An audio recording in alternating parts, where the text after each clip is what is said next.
Hi everyone, how are you? Oh my goodness, I do not even know where to begin with this video. First off, let me see how you guys are situated. Are you good? Thumbs up? Good? Oh my goodness, it's been so long and I'm just so, like, my nerves and my heart and my lungs, everything about me is racing right now, and like, I'm just all over the place. I don't even know where to begin. Usually before I press record, I like practice a few times and I take a deep breath and I kind of, you know, have a few. I don't usually just jump right in it like I did right now. I usually, I usually have a few kind of blooper reels, or like I just try to have a few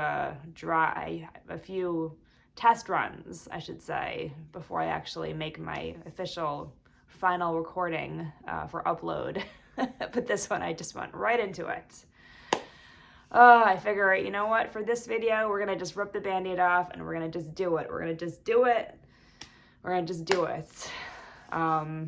So yeah, what a beginning to a video. Oh my goodness.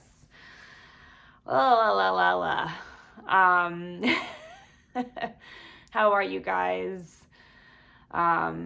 It's so wonderful. It's very healing and really terrific to be back here in this YouTube space, recording a video. I think my last video was back in January, which I know is not that long ago, but it seems like a year ago, to be honest. I feel like my last video I recorded and uploaded was like a year ago, even 2 years ago. So I apologize if this video is just all over the place. I'll give you guys a heads up right now. This video will be long. It'll be very raw.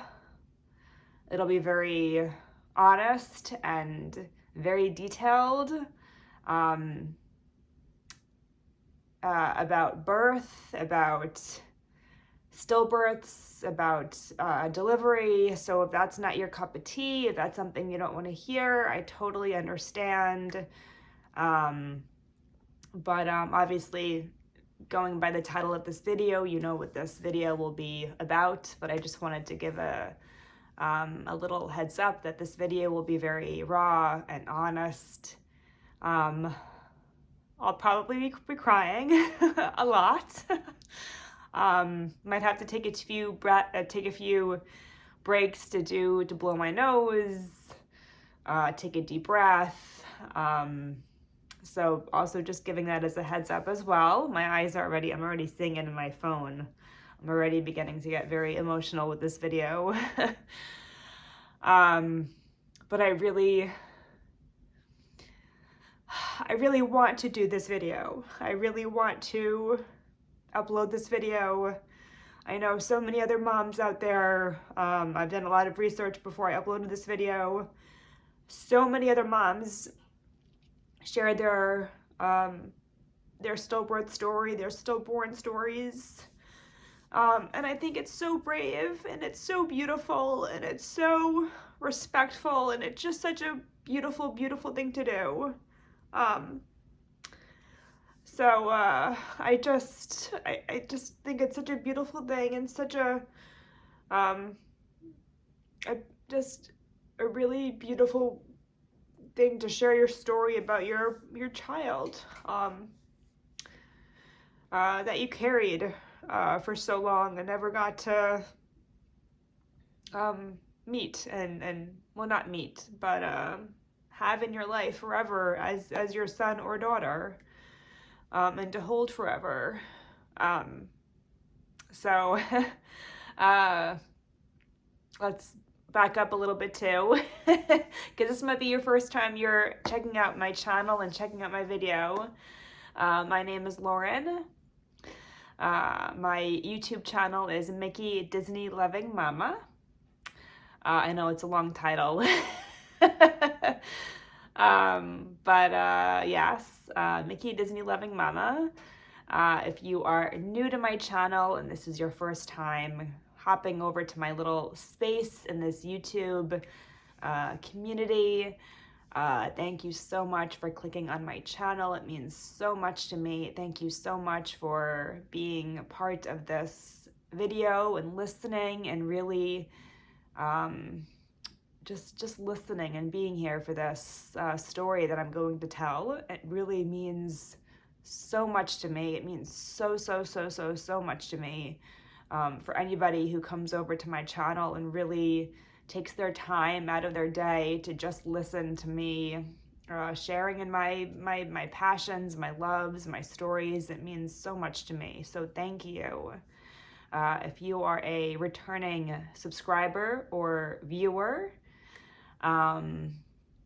thank you so much for coming back and always just being part of my life and just taking your time to be here with me. I can't stress this enough. It means so much to me to have you guys be in my life in this way. It really does. So thank you so much for that. If you are new to my channel and this is your first time seeing this face, just give you a quick background story. And it's also been so long since I've uploaded my most recent video. I always do Disney. I love Disney. Disney is such a huge part of my heart. It's such a huge passion of mine. It makes me so happy. It just puts me right in that happy place in my heart, in my soul. I love it. It's just my most favorite place to be. I love Disney. I have a huge passion for it. And it's something that I can talk about for hours and hours and hours, which my husband does get tired of so much. He likes Disney, but not nearly as much as me.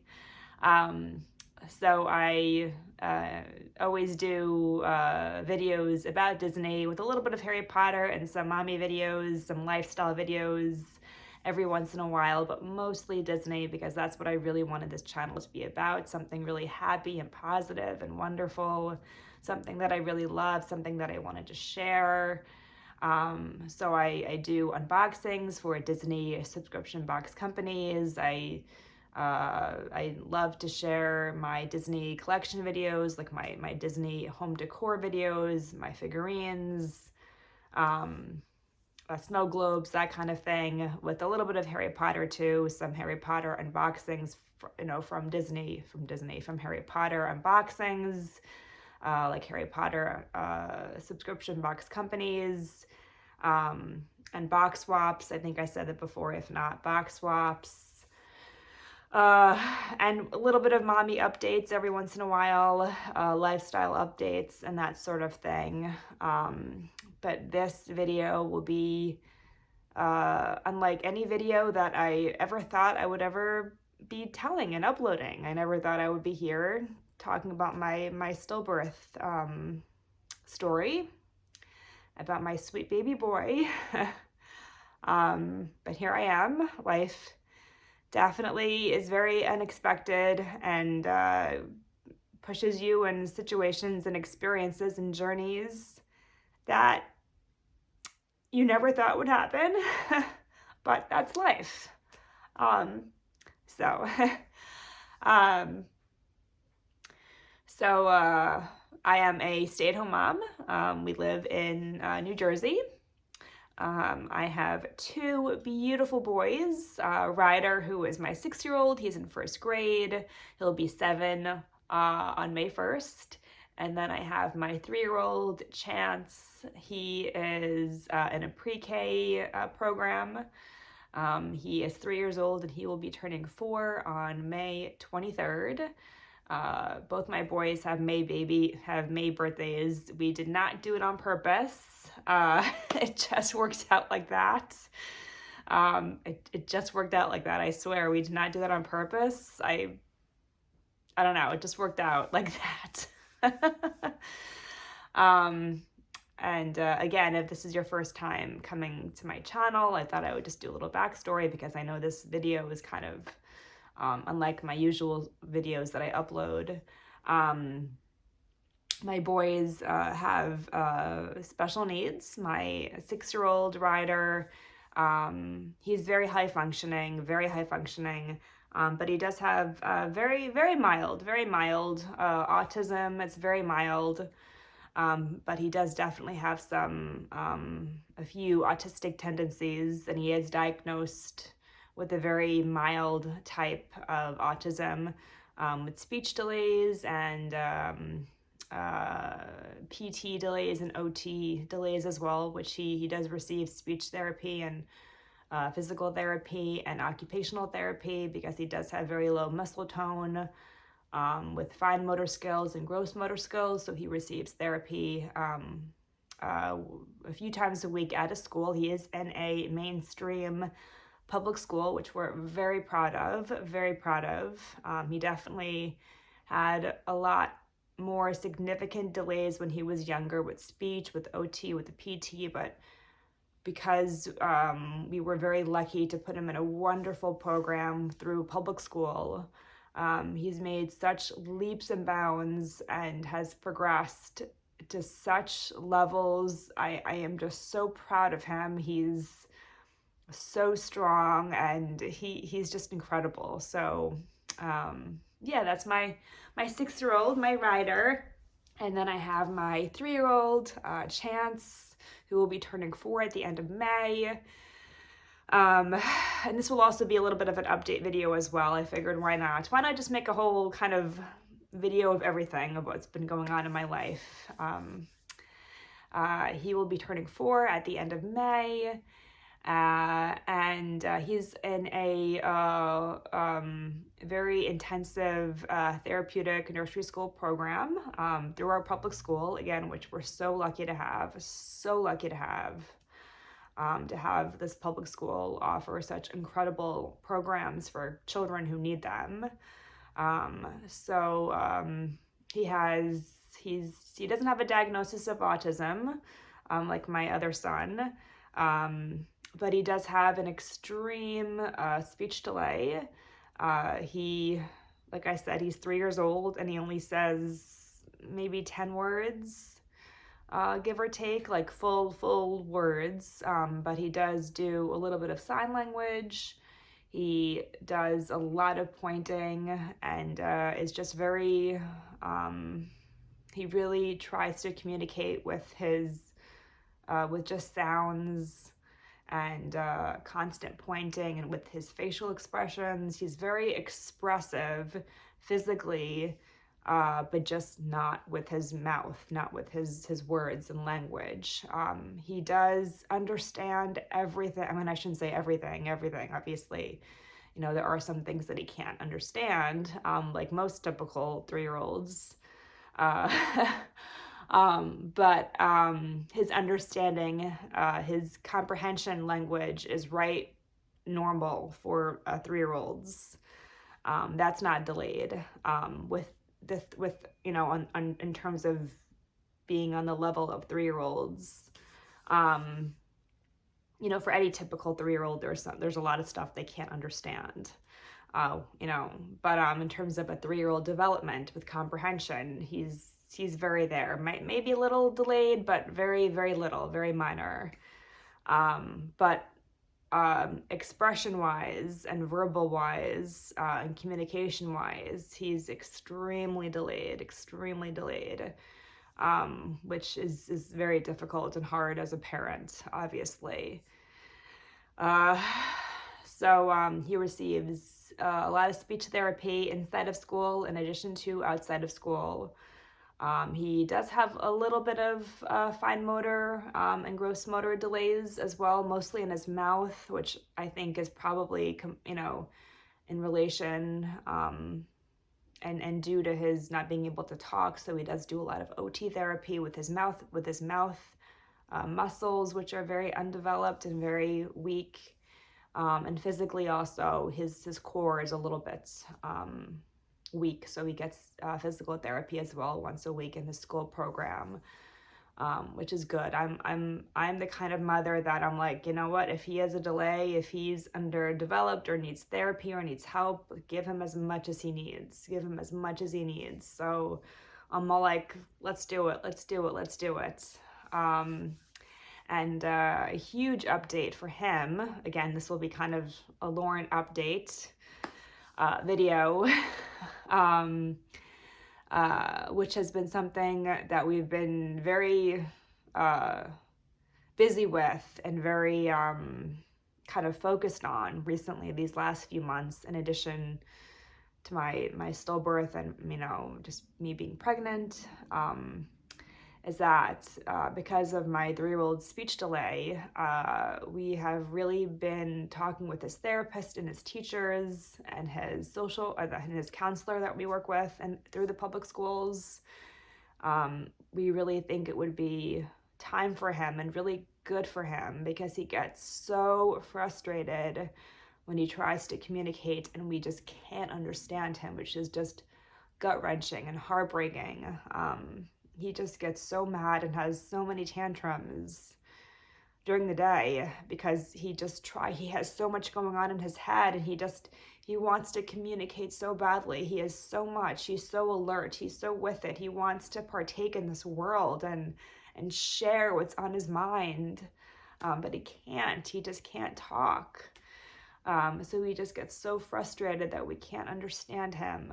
And as a parent, that's just heartbreaking and gut-wrenching in every way possible. I can't tell you the amount of times where I've cried and cried and cried every day because I just feel like such a failure as a mother, so helpless and powerless and so out of control that I can't help him, and I can't understand him. It's just horrible. It's just horrible to not be able to help your child. And I think for any parent out there or any caregiver could totally agree and understand and see that. So he was just recently evaluated for a communication device, a tablet communication device, which he was found to be eligible for after he was evaluated. And we are there's a lot of red tape, a lot of paperwork, a lot of things that have to be done before it officially starts. But hopefully in the next month, by May, we hope to have him begin therapy and have him begin to work in school and as well as home with a talking device, with a communication talking tablet, which will really, really, really help him communicate. And I just really, really hope that will really help him be able to talk. And obviously, in addition to that, he will always, always, always continue with speech therapy and sign language and so on. But we think this would be the best for him and very helpful for him. So we're very excited about that because it's just horrible for him to be babbling and talking and trying to point to something and being able and making sounds and just not being understood for anybody. I know for me,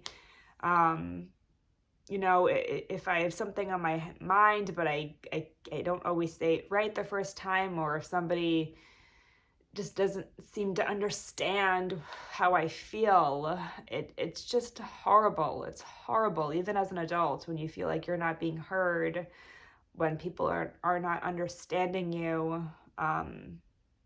It's just horrible. It's just terrible in every way. So I'm hoping this will really help us because he needs it. He really needs this, and we're so we'll see with that. I'll keep you guys updated with that, because that's been something that we've really been fighting for and very busy with and really focused on these last few weeks. him being in this great program and so on. So that's kind of a huge life update for my son and for us. So I'll keep you guys updated when he actually starts therapy on that. Also,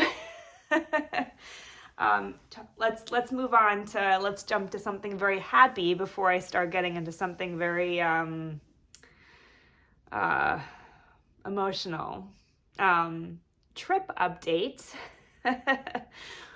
Or trip announcement, I should say, right? Not really an update, because I haven't really updated you guys on this before, so it's not really an update. It's more of an announcement. But I've always been the type of person who has always tried to create as many magical moments, and really happy moments, and really beautiful and special and just truly fun and special and memorable and beyond glorious moments for myself, with my boys, with my family, as much as possible, because there's too much misery out there. There's too much pain. There's too much depression. There's too much stress. There's too much frustration, too much anger out there, and I hate it. I hate being unhappy. I hate being sad. I hate having negativity around me. I want to be happy. I want to feel loved. I want to be loved. I want to love. I want to smile. I want to laugh. I want to live my life. I want to create as many beautiful and wonderful and just fantastic moments in my life. And I really want that for my boys more than anything. Oh my goodness, I want to see them smile, and just I just want them to be happy, and just have them full of wonder and joy and glory moments as much as possible.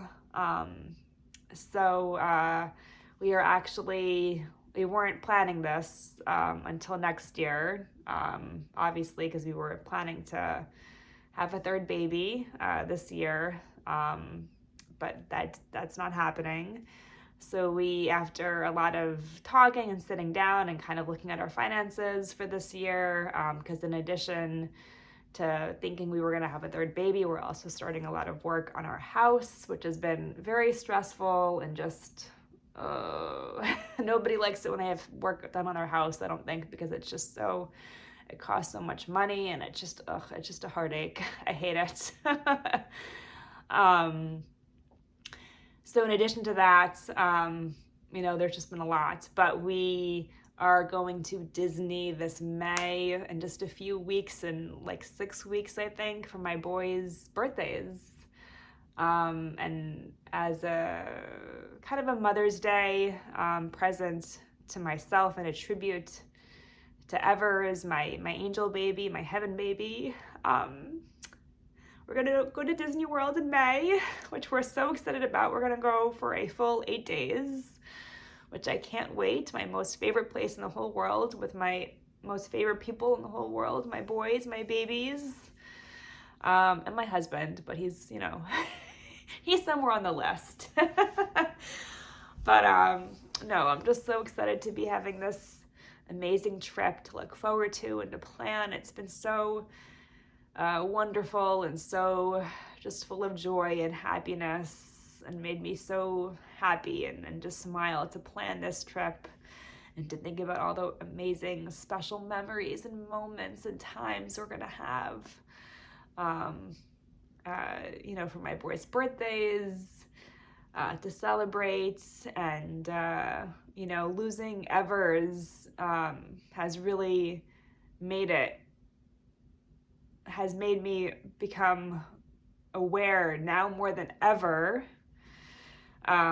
just how precious life is, how short life can be, how precious life can be, how I really want my life to be. He has taught me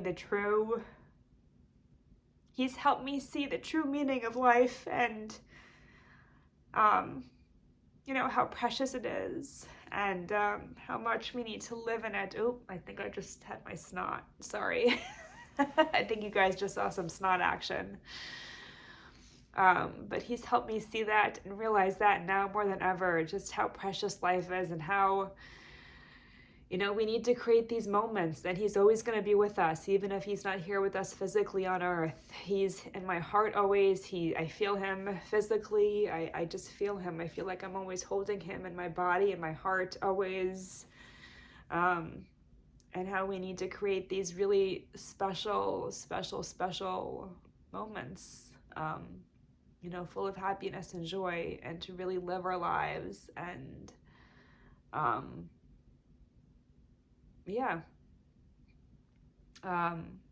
especially for my two boys, I want to give them a life full of happiness and joy and fun, because they deserve it, and that's the life that they should have, a life full of beautiful, beautiful, magical moments. So we're going to Disney World in May, which we're very excited about. We're going to be, doing a lot of great, great, great, fun, awesome things that I can't wait to do. So, yeah.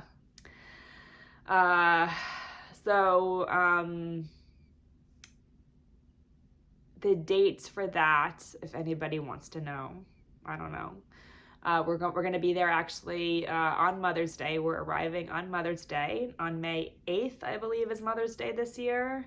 I don't have the calendar right in front of me, so we're going to be gone for that whole week, the week of May 8th. So I think the 9th, that whole week, will be in Florida, in Disney World, which we're very excited about. So that is my trip announcement. We are DVC members, which is such a dream. So, just between finances and my husband being able to take off from work, we can only go once a year. That's what we can't take off that much time from work, unfortunately. And just financially, we can't really afford to go more than once a year. So that will be our trip for this year. And let me tell you, I'm already beginning to plan next year.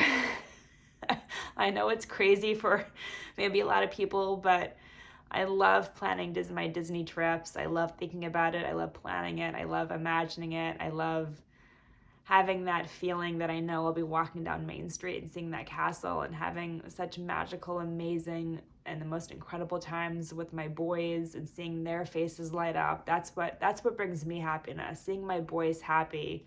I feel like motherhood is the most codependent. I feel like I've said this before in my videos, but I feel like motherhood is the most codependent relationship because all I need is their happiness. If they're happy, if they're smiling, that's what I live for. That's what I want. If they're happy, I'm on cloud 9. I just feel like I'm walking on water. I feel like the sun is in me. If they're happy and laughing and having the best time, and it's just the best. And when they're sad, when they're miserable, when they're angry, when they're sad, you feel like you've been kicked in the heart and stabbed in the heart. So yeah, I live for them being happy. I live for creating these beautiful, happy moments for myself because I want to be happy. I want to smile. I want to have joy in my life and nothing else. Nothing else. Because I've had my fair share of pain and agony and heartache and having my heart crushed physically, mentally, spiritually. And it's just horrible. It's just horrible. So I want to feel peace in my heart and my soul. I want to feel the sun. So that's what we're going to do. And no other place than Disney World, right? Or at least that's how I feel. Yes. But yeah, so we're going again, like I said, in May this year. And next year, I'm already beginning to kind of think when we could go again, because I love going for my boys' birthdays every year for their birthdays in May. We went last year for their birthdays in May. But I also would really, really love to go in October because my 6-year-old especially loves Halloween. That's his favorite Halloween. That's his favorite holiday. He loves anything scary. And I really would love to take him for both my boys to be in Disney World and Halloween for the Halloween time to see the decorations. Hopefully by next year they'll have their like the full parade with the Headless Horseman back, I'm hoping.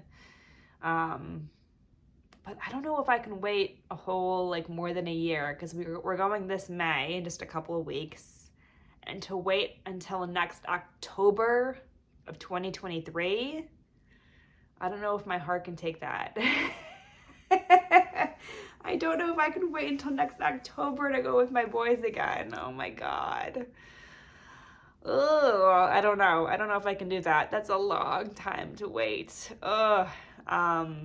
And it really is so special to go for their birthdays every year. My 6-year-old loves going for his birthday every year. He loved that last year. He knows that we're going already again this year for his birthday and for Chance's birthday. And that's so special to him that he gets to celebrate his birthday at the most magical place on earth.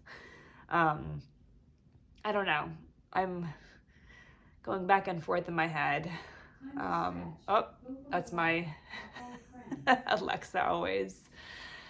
Oh, Lord. So I'll keep you guys updated on that. Obviously, we have a lot of time before we have to, pick when we, are going next year. But this is something that I'm already beginning to think about and stress about, if you can believe it. Oh, my goodness. So, but that's my life updates. But I also really wanted this video to be about my sweet Evers. Evers Wake Edelman. My angel baby, my heaven baby, my soul, my heart who's up in heaven. I feel him physically, mentally, spiritually. He's in my heart. I feel him right now. I feel him. And let me tell you, I was not a religious person by any means, overly religious and spiritual by any means before this incident, before, losing him. But now I really am. I'm very spiritual now. And I really feel like when you go through such a loss and such a life-changing event in your family and in yourself, it really can make you very spiritual. And it's a beautiful thing. It's so beautiful. It's so, so beautiful. And you just feel it in your soul.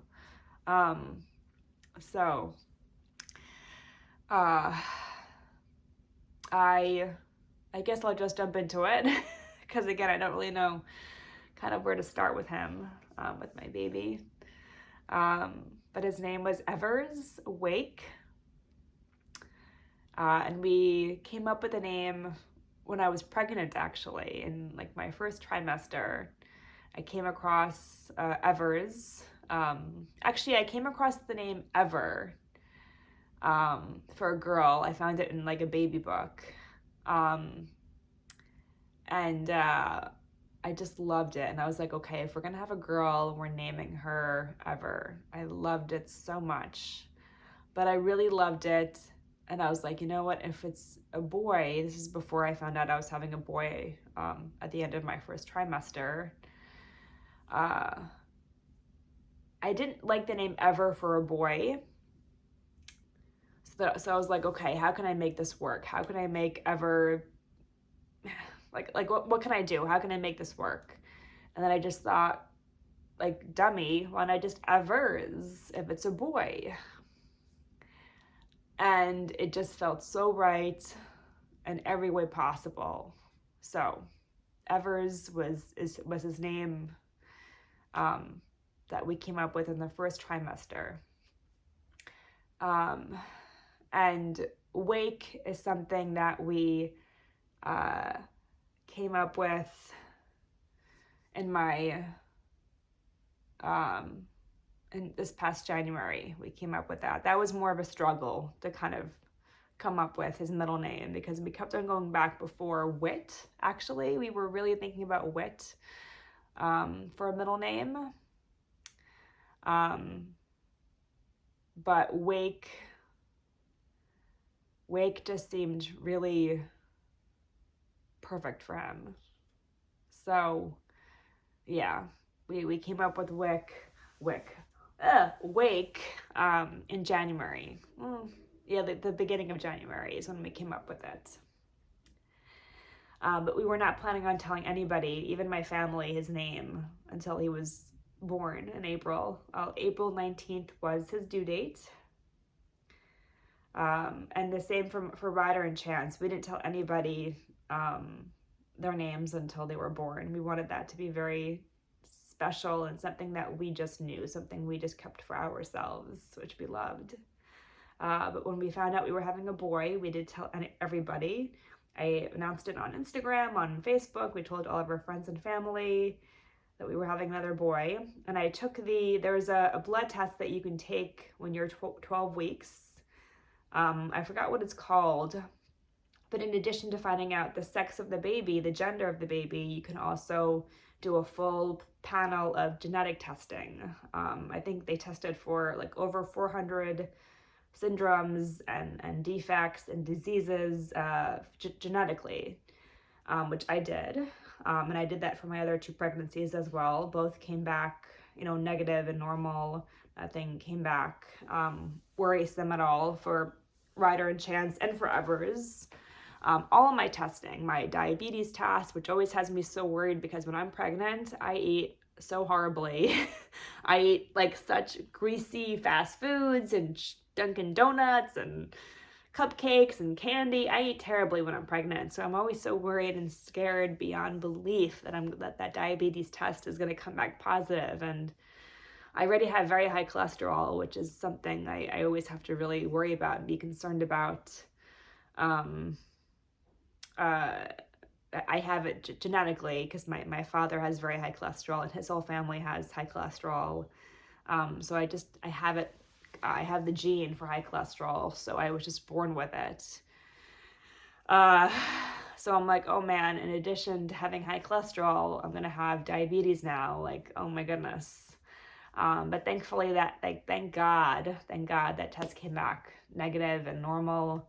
But all of my tests when I was pregnant, my anatomy scans that I had at 20 weeks, everything, always came back healthy and normal and perfectly healthy. I guess I should also I feel like I'm jumping in before I kind of go on to say like why I wanted to make this video. This is why I'm telling you this video is going to be all over the place. I apologize. But I really want to share his story. I really want to share his story and say his name and share his pictures, which I've created an Instagram account in his honor to share his pictures and his story, which I will link below if you wish to see him. He was such a beautiful baby, so beautiful, so beautiful. And I just really want to share his story, which to many people out there might seem very kind of morbid. A mother sharing pictures and stories of her dead baby. But I found it quite the opposite. I find it so healing and, just very calming and really beautiful and wonderful to talk about him. We talk about him all the time at my house, to my boys, about his baby brother being in heaven. I have a blanket that he actually was wrapped around with when he was, when he first was here, that I always have, and I touch always. And to me, it's such a beautiful thing to always feel him and to always talk about him, and even crying about him, which I do quite often. It just feels so good and so beautiful to cry about him and cry for him and cry in his honor, Because even though we didn't get to have any life here on earth at all, he lived inside of me. He lived inside of me. He was living inside of me. That's how I feel. And I know we all have different views, on babies and embryos and fetuses and their quality of life and their value of life and when they become technically alive. But for me personally, as soon as he was conceived and as soon as I found out I was pregnant and he was in my stomach, he was alive. 100%. That's how I feel. Every time I went to the doctor's office before 30 weeks, before I lost him, I felt his heartbeat. I heard his heartbeat at every doctor's appointment. And it was so strong and the most beautiful sound ever.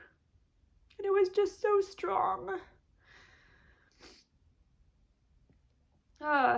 So strong, so beautiful. And I began to feel him move when I was 18 weeks. And not just little flutters. I mean, he really began to kick me and move around. And I felt him. I felt him in my stomach. And it was just beyond beautiful and the most beautiful feeling. And actually, ironically, I didn't feel Ryder and Chance when they were in my stomach when I was pregnant with them. I didn't feel them until I was at least 25, 26 weeks pregnant. I did not. I remember that distinctly. With Ryder, I didn't feel until I was 25 weeks, and Chance, I didn't feel until I was at least 26 weeks, maybe even 27 weeks. Little flutters here and there, yes, but full-blown kicks, I didn't feel until much later. This little boy, Evers, I began to feel him move so much when I was 18, 19, 20 weeks, very early on, my earliest, compared to my two other boys. He was the most active compared to my two other boys.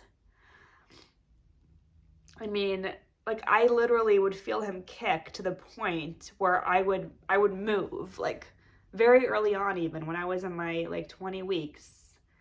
He would kick, he would move around, and I would literally go like that sometimes. I mean, maybe not that pronounced, but I mean, close to it. He was the most active out of my boys in my stomach. I mean, with Ryder and Chance, they moved. I did feel them, but not like this, not like Evers. Evers moved, his moves were the strongest, I feel like. He was just the most active. With Ryder and Chance, they were kind of more la-di-da. But this boy was boom, boom, boom, boom, boom, all the time. And I'll never forget that. He was alive inside of me. So I want to make his story known. I want to put his name out there. I want to share his story. He is my son just as much as Ryder and Chance are. I love him just like I do Ryder and Chance. I will always love him and remember him. And he'll always be my baby. Always, always, always. He will always be my angel baby. And I just want him to have a place here on earth somehow and in this world. And I don't want him to go without notice. I don't want him to go to just be a blip on a radar. I want to really stand tall and put my foot down and be like, here is my boy who lived inside of me. He didn't get to live outside of the world, but he was living so strongly and beautifully and healthy inside of me. And I want to just share a story. Because another thing I didn't know, I don't know the exact numbers and statistics, but stillbirths and stillborns and infant loss are very high in this country. I didn't know that until I lost Evers, but when I began to talk to my OB when I was in the hospital, when I began to do research on my own and talk to groups and my therapist, my grief counselor, it's quite alarming and very surprising to know that this thing, these incidents of women losing their babies in their third trimester, and just infant loss is quite high, which is beyond devastating and tragic and horrendous and horrible. I didn't know that, but I'm a part of a few Facebook groups now for infant loss and stillbirths and stillborns. And I'm just reading these stories about women losing their babies, even at 39 weeks, at 38 weeks. And it's just beyond gut-wrenching and just horrible to know that it's so high. And it's just something that I really want to bring awareness to. And something that I really think people should know about. So yeah, that's why I want to make this video, to just talk about my baby and say how much I love him and how much he means to me, and that I will never forget him, and that he is my sweet, sweet, sweet, sweet, sweet angel baby boy who I love with every drop of blood in my being and my soul. And he's just my everything. He's just my sweet angel baby boy. So now we'll get into the pregnancy and just talking about him. But I actually have to get a tissue. So just hang on for 10 seconds. 10 seconds, 10 seconds.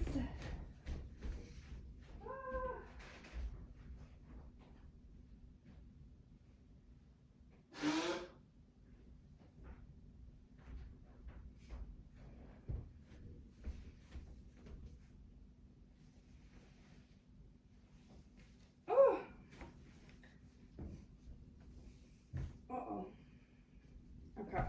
Actually getting a little hot too, so I took off my sweatshirt. Got my Figment.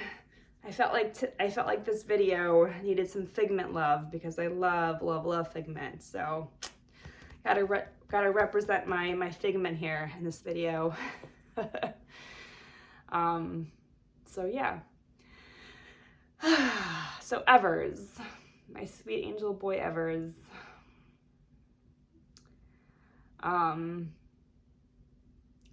So I always knew I wanted 3 kids. I always wanted 3 kids. Always. For as long as I can remember, I always wanted to be a mom. I always knew I wanted 3 kids. I always wanted that more than anything. So last January, it's 2022 now, so 2021, I had to think about it. Last January, not this past January of this year, but last year, 2021, last January, my husband and I began trying for our 3rd baby. And this always makes me smile because it's just so ironic. My 3rd baby, Evers, was the quickest.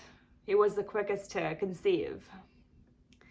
Ryder took 6 months to conceive. Chance took 10 months to conceive. But Evers took 5 months to conceive. Which I just could not believe. I always thought just my 3rd baby would take the longest or would be the most trouble because I was older. I'm going to be 37 this year. My birthday is April 4th, actually, so very soon, in about 2 weeks, 37. And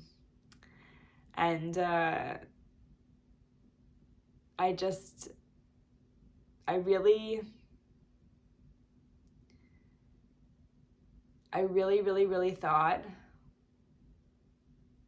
it would just, I don't know, I guess because I just always, I don't know.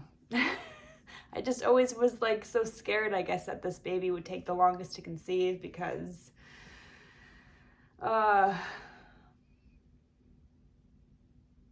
think because I just felt, because of my 2 other pregnancies, it would just take I don't know, I just had a feeling inside of me. It was just a feeling that was very emotional and very full of fear and just anxiety and stress and just depression even, that it would just take me so long to conceive him. And when you're so scared and so sure of something not happening, or something that will happen, it just can really mess you up emotionally and mentally. So I really, for those few months that we were trying to conceive him, I don't know, I had like just a little voice in my head that was just very, very a lot of agony came with that, and a lot of heartache and pain came with that, because I just thought for sure, A, it wouldn't happen, and B, it would take a long time. And I wanted this 3rd baby so much, so it was just a lot to deal with emotionally, a lot of anxiety came with that, and a lot of depression came with that. But he was conceived 5 months later, and we just could not be happier. My pregnancy started off perfectly healthy. Nothing alarming. Everything was on course to have a healthy baby, to have a healthy pregnancy. And then when my husband and I were in Disney World on October 1st for his 50th anniversary, again, everything was perfectly fine. Everything was healthy. Like, I was feeling great. Like usual pregnancy side effects, like tired, headaches, nausea, but nothing crazy, nothing extreme, nothing too much that I couldn't handle or that would be that disruptive to me.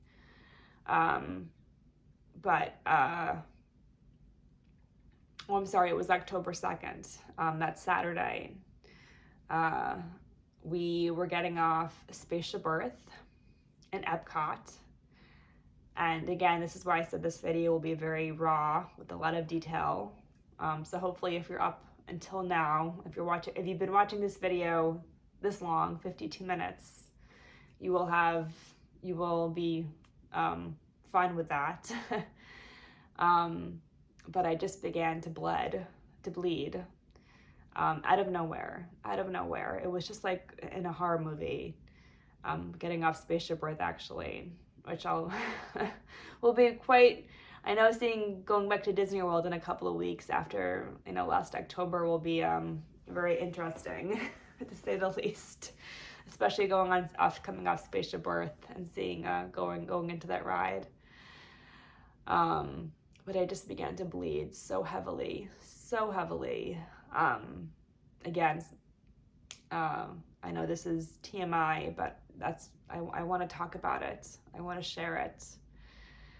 And I thought for sure that I was losing my baby. And at that point I was, 12 weeks, 13 weeks, I think, almost. Coming right at the end of my 1st trimester, going into my 2nd trimester. And I just kept on praying, like, is this it? Like, is this it? Am I losing my baby? Please, God, no, please, God. I was just crying and screaming, and I just could not believe it. So I was rushed off to a local hospital there in their emergency room. The ambulance came, everything. It was just like, it was like in a movie almost. Like, that's how it felt like. It didn't feel like it was real. That a stretcher came into Spaceship Earth to get me. I I just could not believe it. It just felt so unreal, and I just kept on praying and praying and praying, like, no, God, no, this can't be, this can't be, this can't be.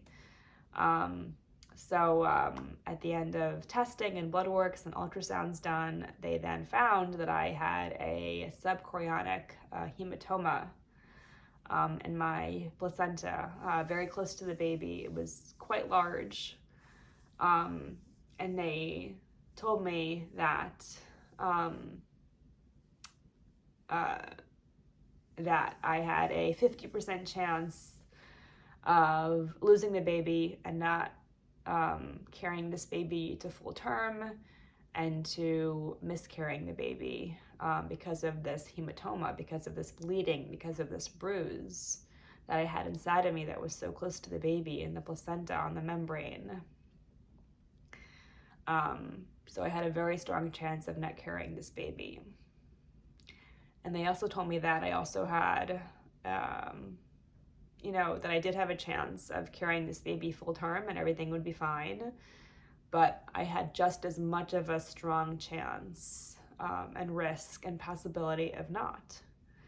And there would be no way of doing any kind of medical intervention. There was no testing they could do. There was no medication or surgery or anything like that that could be done to change this and to save the baby or to get rid of the hematoma. Like nothing at all. They don't have anything like that. So it was just a wait and see. One day I could wake up and just be bleeding profusely, and I could just lose the baby out of nowhere without any kind of heads up, or I could just continue to be pregnant and then hopefully deliver this baby. They also told me that a lot of times women that have hematomas could go into early labor spontaneously before their 40 weeks, before their full term, which could lead to birth defects and even death. Delivering a baby so early on could lead to death. And again, there was nothing I could do about it. There's nothing I could do. So hearing that is a mother's worst nightmare, being pregnant and having your baby inside of you and hearing that. And that really messed me up, to be honest, emotionally and mentally. That really, just hearing that I had a strong chance of losing my baby just out of the blue, and coming so close to feeling like I did lose him, because there was just so much blood on that day when I was rushed to the emergency room. I thought for sure I lost him. I thought, like, this is it. And just hearing the doctors tell me that I could lose this baby, it really, like, for some other women, they might have dealt with this differently, and they probably would have. But for me, it just really messed me up. It really stayed with me. It really just changed me. It really became such a fear and plague and demon in my life. And it just really stayed with me. I kept on having horrible nightmares throughout my whole pregnancy. I was crying a lot. I was just so nervous and scared that I could just lose him, and it just really affected how I was being pregnant. I really thought there was a huge chance that I could lose this baby. I thought it was just too good to be true. So throughout my whole pregnancy, I just always was very wary.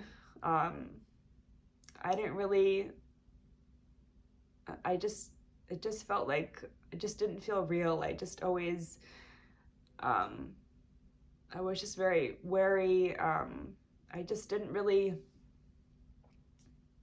connect with the baby because I was just so scared that something could happen. I was really, really, really sure that this could be a huge possibility, that because of this hematoma, because of this bleeding, I could lose him, because I just kept on replaying the words in my head that the doctor told me in the emergency room. You could lose him. Like, there's a very strong chance. Like, they were very, like, dark and dreary and morbid with what they kept on telling me in the hospital in Orlando. That really just stayed with me. I kept on just replaying those words that the doctor told me, and just having flashes of all of that blood coming down. My legs just kept on replaying over and over and over and over and over again in my mind and in my nightmares. And it really affected me, just how I was with my own 2 boys, how I was being pregnant, how I felt with this baby. It really affected me. With my other 2 pregnancies, I was so happy. I was so full of joy. I talked to the baby all the time. I made pregnancy photos of my belly getting bigger each week. I did pregnancy journals. I just would sit down and just rub the belly and just talk to my baby all the time and let him know how much I loved him and how much I couldn't wait to meet him, because I just felt like it was going to happen, and I was going to meet them in just a matter of time. But with this pregnancy, because I was just so scared, and so depressed, because I just kept on replaying those images in my head over and over and over again, it just really affected me, with my pregnancy and how I thought of this pregnancy, how I thought of the baby. It just really messed me up. It really, really, really did. So this whole year, I would say, just trying to get pregnant and being pregnant since the hematoma occurred, it really plagued me, I guess you could say. It was really quite horrible, because I was just so nervous and so scared. And when I'm scared, it's not pretty, because a lot of times when I get scared, it turns into anger. And let me know if you're the same. I just know for me, whenever I get really scared, or I kind of begin to doubt myself or doubt things won't happen, it just gets ugly. It's just horrible. Yeah. But everything besides this hematoma, the pregnancy, like I said, the genetic testing, everything came back normal. Nothing was ever too high or too low. Every time I peed in a cup, everything came back perfectly healthy. And the hematoma wasn't getting any bigger, which was a good thing. I mean, obviously it would have been, I guess it would have been more ideal if it were to, if it would have shrunken or gone away, which is something they could have, which is something the doctors told me could also happen. But it did not get any bigger. But my pregnancy, besides the hematoma, was perfectly healthy and great. And he was so healthy. He had no defects. Every time they did an anatomy scan, every time they listened to his heartbeat, everything came back perfectly strong and healthy. He was so healthy. And I really, when I got closer to being 30 weeks, I really began to feel a little bit more okay, maybe this could be it. I began to kind of change and began to really have more belief in this pregnancy and with God, that this could happen, that we would be a family of 5. And I'll never forget this, but at my, usually when you're pregnant, you have your diabetes test when you're anywhere between 26 to 30 weeks. And I had my diabetes test when I was 28 weeks. And again, that came back normal. And they listened to his heartbeat on my 28-week appointment. His heartbeat was so strong and so perfect. And I'll bring you guys a little bit closer. Actually, I feel like you guys are a little too far away. There we go. Oh my goodness, much better. And everything was fine. And again, throughout my whole pregnancy, when I was around 18 weeks and up, he was moving around so much. He was so active. He's so active. And even during my 28-week doctor's appointments, when they felt his heartbeat and I listened to it, he was moving around so much. I'll never forget that. And on that Thursday, at my 28-week scan, at the end of January, that was the last time I heard his heartbeat.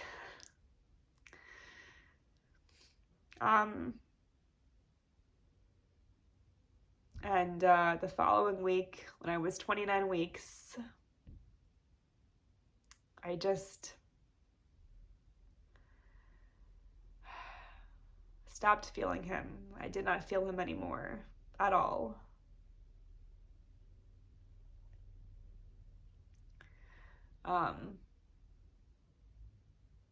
And then I went in when I was just turning 30 weeks. That week I stopped feeling him.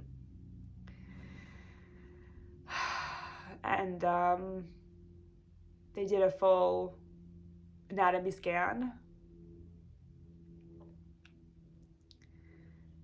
And they confirmed that he had no heartbeat.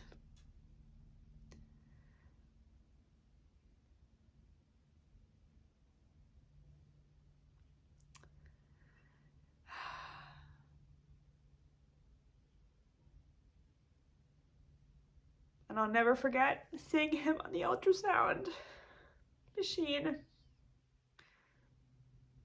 My baby, without having any heartbeat. I will never forget that image as long as I live. Never. That's something that you can never escape or forget, ever. Never.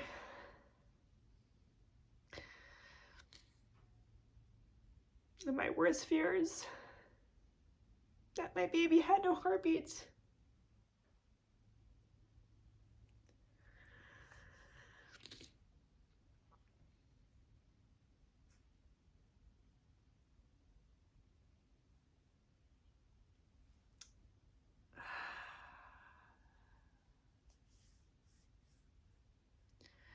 So I was then rushed to the hospital because they had to deliver him. And I'll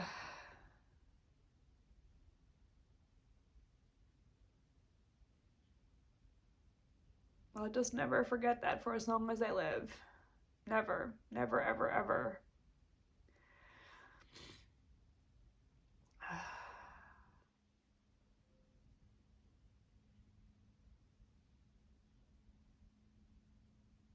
I wanted to share that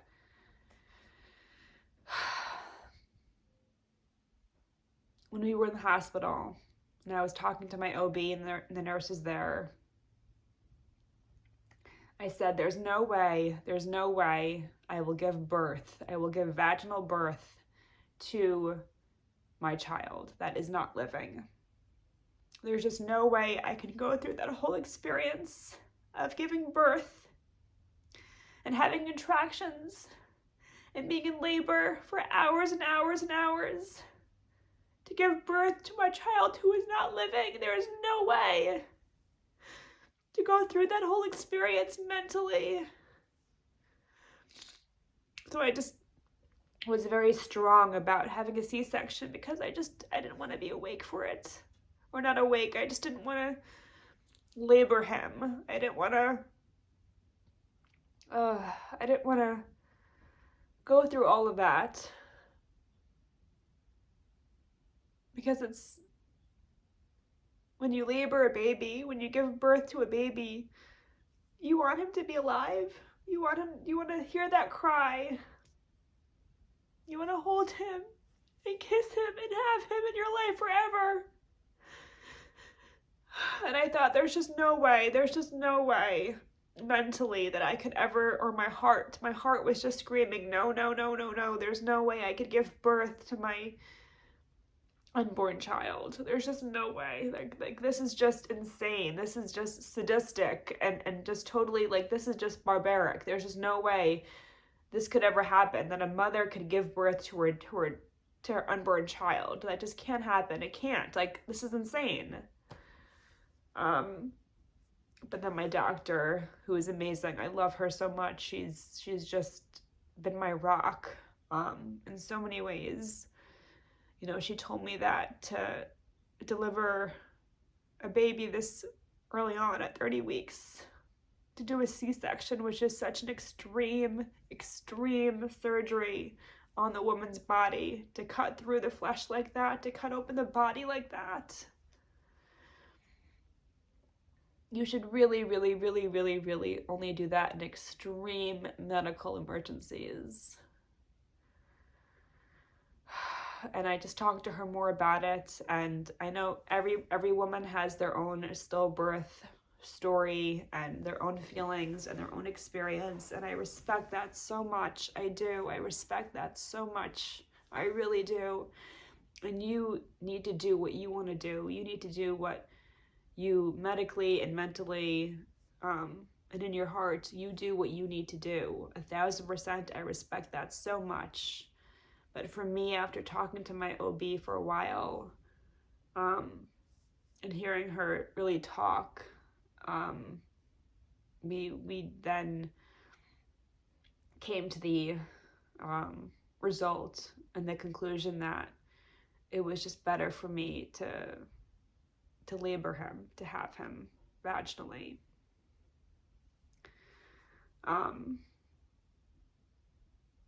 And that's something that I'll never forget for as long as I live.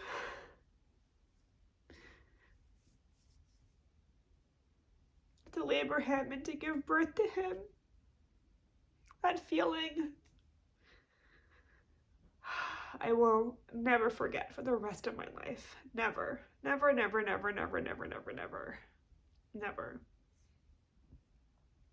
Never. Ugh. I'm gonna be right back. I need to get another tissue.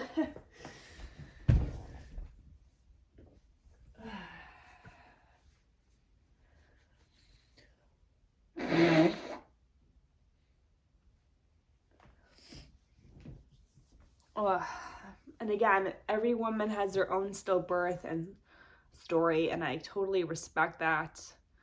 And I admire you so much for whatever you choose to do, whatever your doctor recommends. I respect that in every way possible.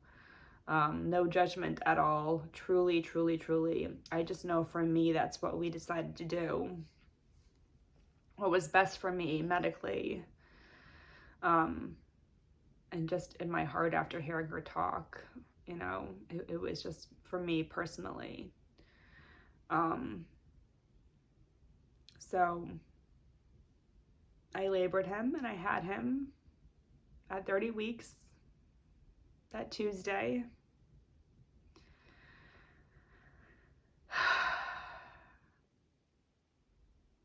And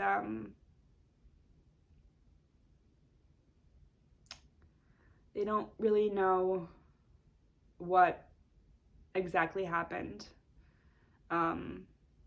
There was my amniotic fluid wasn't, too high or too low. The placenta was intact. My placenta was perfectly healthy and fine. Besides the hematoma, there was no blood in my uterus in terms of it being the cause for the baby's death. The hematoma was not the cause. They would have seen that immediately on the ultrasounds, and when he came out,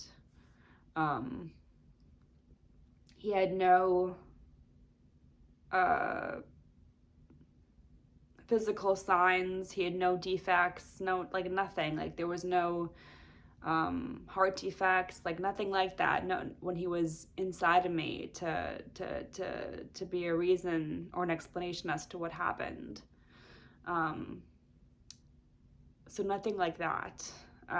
But when he came out of me and after my OB and the nurses were doing more testing and so on and just talking more, they concluded that it was the umbilical cord. They said it's very common, which is again something I could have never dreamed of. I thought if anything, if I were to lose this baby, it would be the hematoma and the bleeding. It would have been like a bleeding issue. But they said that he was perfectly healthy And that the umbilical cord, while he was inside of me, while I was close to 30 weeks, became knotted. And they said it's very common. They said it happens, and there's no way of preventing it. There's no way of testing it. There's no way of seeing it happen beforehand. There's no signals. There's no way of anything. It's not like it's not like a slow process. It's not like it becomes knotted and twisted very slowly, and there was a way to save him. There wasn't a way to save him. They say it happens so quickly. And that was the cause. His umbilical cord got twisted. They said 95%. That's their reason that's their belief, and that's their medical theory of what happened, because they saw signs of that with the umbilical cord. And they said it just happened so quickly that there was just no way of saving him. It's not like they could have done an emergency C-section and they could have brought him to the NICU and had him there for a couple of months. It just happened.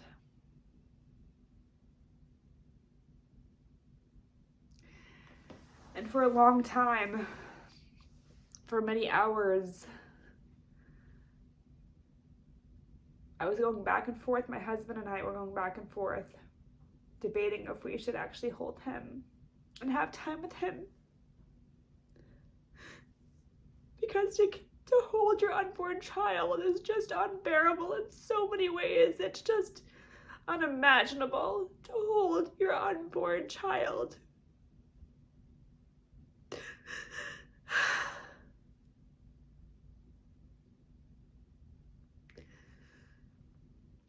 So that was a big decision that we made, something we really struggled with for a long time.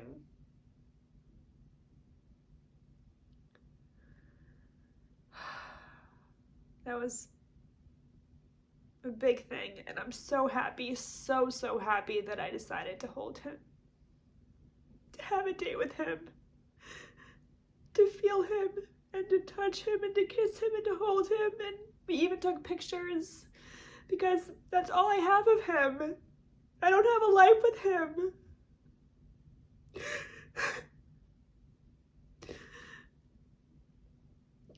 I don't have him with me. So I needed to have as much as I could of him. So I had a couple of hours with him.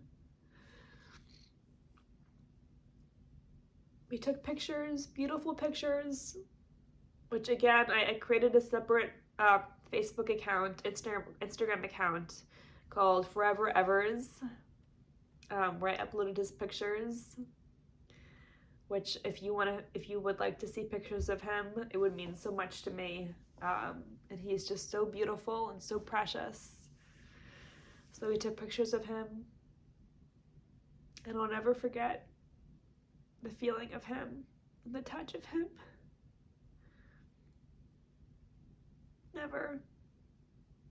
And he looks so much like my 3-year-old, like my second son. So much like Chance. So much like Chance. Excuse me, I have to blow my nose again.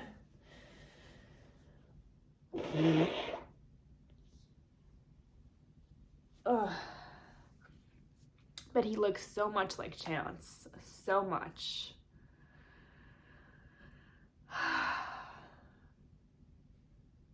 And we got to keep the blanket, wrapped him around in a blanket, and his hat that he wore. So we got to keep that, and they made a little book for us with his footprints and his handprints. We got to have that. And I have that in a box in my closet, but I would love to hang that and have that in our house, which I am going to do in the next couple of weeks when I'm ready to do that.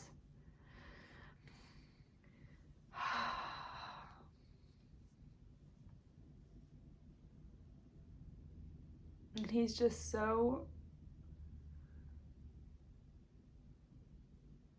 He brought such love into our lives, such joy and love into our lives. And he will always, always, always be my son. Always, always, always, always, always, always. He will always have my heart, my soul, and my mind. Always.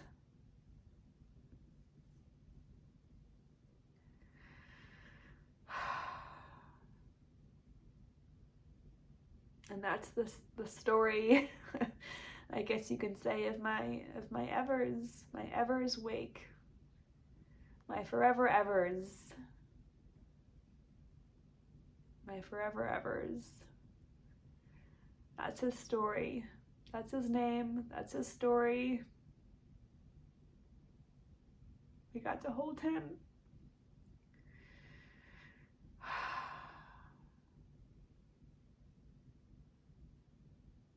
And he's up there watching us. That's my baby. So, my sweet angel heaven baby boy.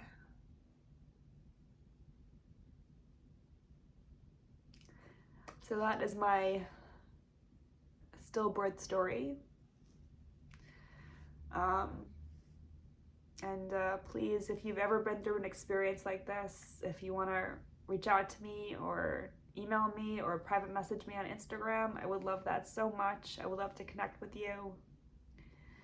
Or even if you want to, partake in the comments and let me know if this is something that's ever, if you know somebody who went through this, if you yourself lost your baby, I would love so much to know your story if you wanted to share that. And if you uploaded a video as well, I would love, and if you would like to share that with me, I would love so much to hear your story and to be part of your stories and journey. Please let me know if you would like to and include that in the comments. Please keep comments respectful and nothing mean or negative or rude or nasty. If there's any kind of mean or negative comments about me or my baby, I will delete them immediately. Please be respectful of how I feel, of my feelings, of my beliefs. We all have different beliefs. We all have different feelings about stillbirths and infant loss awareness. And this is how I feel. So please be respectful to that, and please be kind to that. And even if you feel differently, just please respect my own feelings and my own beliefs. And again, any mean or negative comments, I will delete immediately.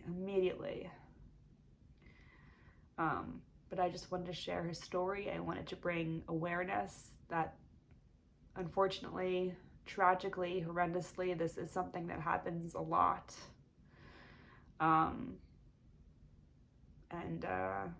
I just wanted to talk about him and share him.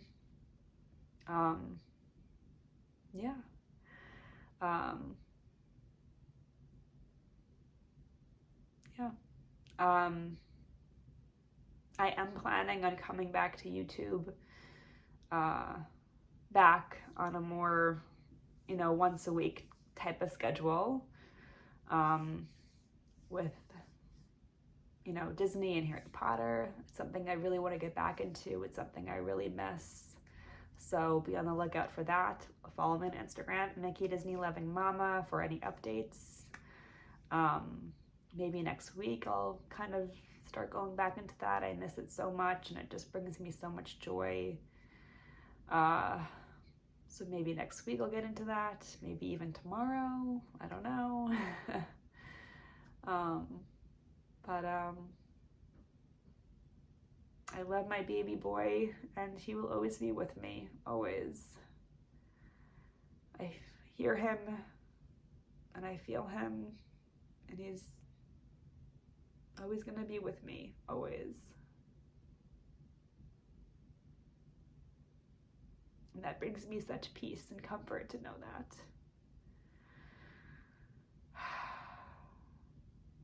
So, thank you so much for being part of this story. 1 hour and 24 minutes. But thank you so much. It means so much to me. It really does. It means so much.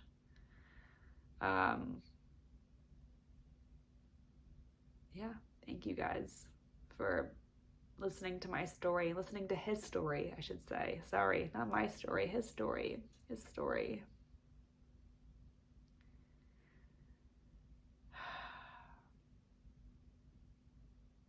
Thank you guys. Bye.